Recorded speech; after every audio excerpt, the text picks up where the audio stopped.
Alunos da disciplina de projeto estrutural, nós estudamos até então a parte de vigas e iniciaremos o estudo de lajes. Durante o semestre, nós veremos o cálculo, dimensionamento e detalhamento de lajes maciças. Porém, existem diversos tipos de lajes diferentes que são utilizados também no mercado. Então, nós veremos esse vídeo com outros tipos de laje, vendo as vantagens e desvantagens, mas durante o semestre focaremos na laje maciça. Então nós temos laje maciça, treliçada, laje lisa, nervurada, laje com capitel, sendo que no nosso curso veremos esse primeiro tipo, que é a laje maciça apoiada em vigas. Uma laje muito utilizada, a mão de obra já está acostumada aqui no Brasil em realizar esse tipo de obra, os carpinteiros, os armadores. Então, uma obra bem difundida, para vãos pequenos, até uns 5, 6 metros, você consegue fazer um projeto onde não tem vigas tão altas que podem atrapalhar com relação à arquitetura.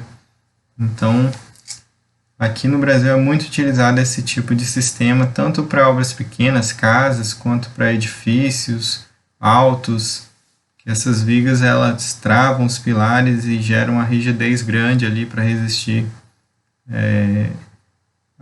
aos esforços horizontais que ocorrem em edifícios altos também. As desvantagens desse tipo de sistema, laje com vigas, é que às vezes você não tem parede embaixo dessas vigas e aí fica exposta e da parte visual às vezes não fica muito legal, aí é necessário fazer algum rebaixo de gesso e coisas assim. Então é esse tipo de laje que nós estaremos estudando aqui e vocês podem pesquisar um pouco mais sobre a utilização. Outro sistema é a laje maciça lisa, onde você não tem vigas, as lajes são apoiadas diretamente nos pilares. Esse tipo de laje você precisa ter uma espessura bem maior do que a laje apoiada em vigas, porque você tem um esforço principalmente de punção, cisalhamento entre o pilar e a laje, que você precisa ter uma espessura alta para não ter nenhum tipo de problema. Ela pode ser executada com vãos maiores, porém, quanto maior o vão, maior a espessura dessa laje e o consumo e o custo vai lá em cima também. Então, não é muito indicada para obras pequenas, porque o custo é um pouquinho mais alto do que as lajes mais convencionais. Existe outro tipo de laje parecida com a laje lisa, onde você coloca capitéis para reforçar, evitando assim esse problema de punção. Porém, para a questão visual também, você tem esse dente que pode atrapalhar, às vezes, o que você está propondo. É muito utilizado em estacionamentos, onde você tem um pé direito baixo e, às vezes, utilizando vigas, você acaba atrapalhando passagem de veículo. Então, você faz essa laje lisa, você consegue aumentar esse pé direito, porém, a espessura da laje é um pouquinho maior do que a maciça, e aí, dependendo do vão, você tem essa definição de qual que seria a laje ideal para ser utilizada. A laje nervurada também é muito usada aqui no Brasil. A proposta dela é retirar concreto da parte inferior.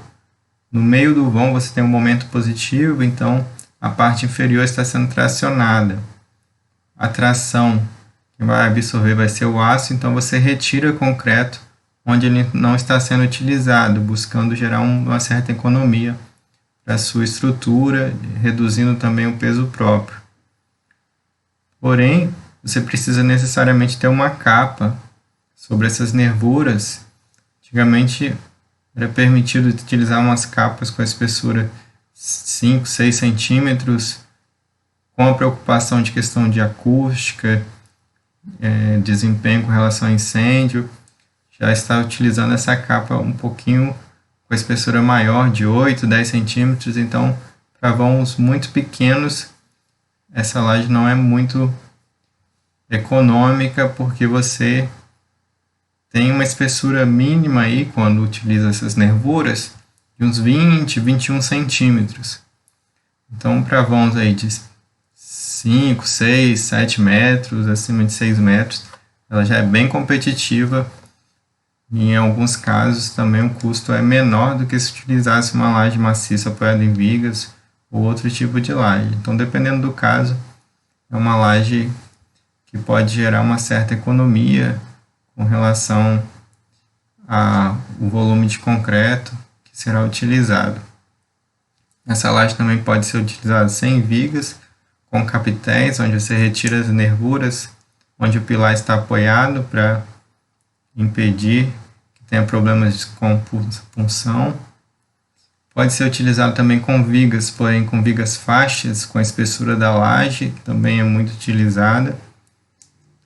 E essa laje nervurada, você precisa ou alugar ou comprar essas nervuras ou fazer com isopor para você conseguir ter esse trecho sem que o concreto preenche durante a concretagem. Então você acaba formando essas, como se fosse uma colmeia, né, esses vazios na parte inferior.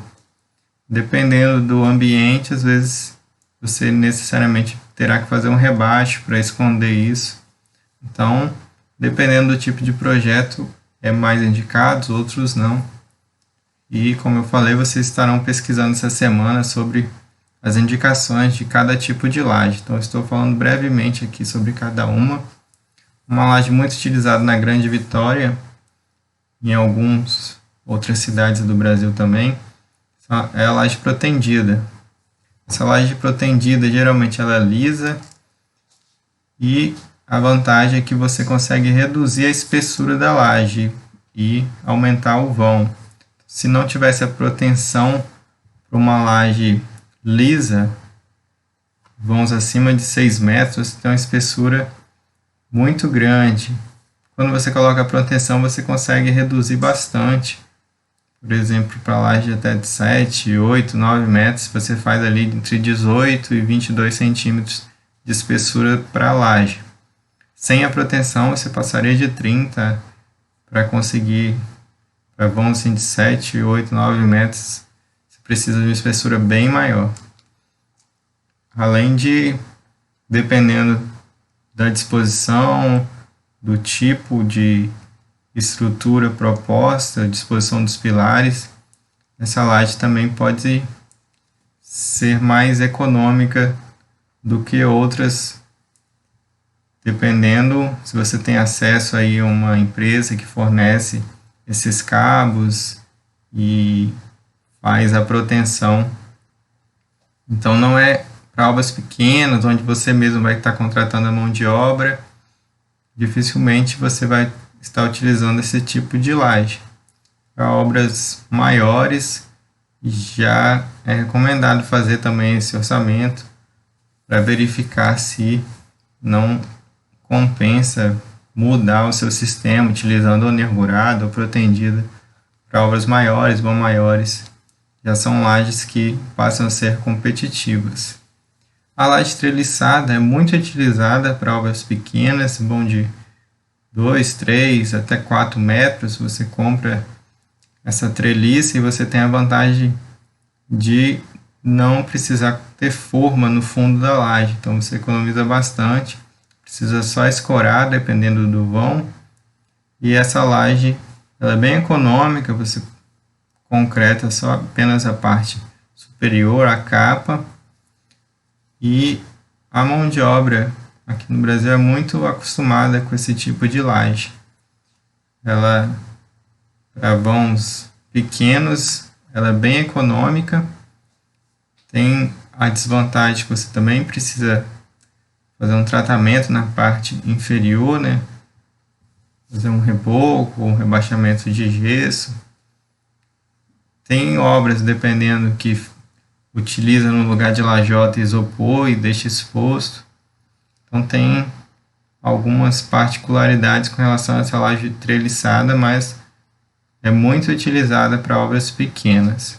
Esses são alguns tipos de laje que nós utilizamos para a estrutura de concreto armado e protendido.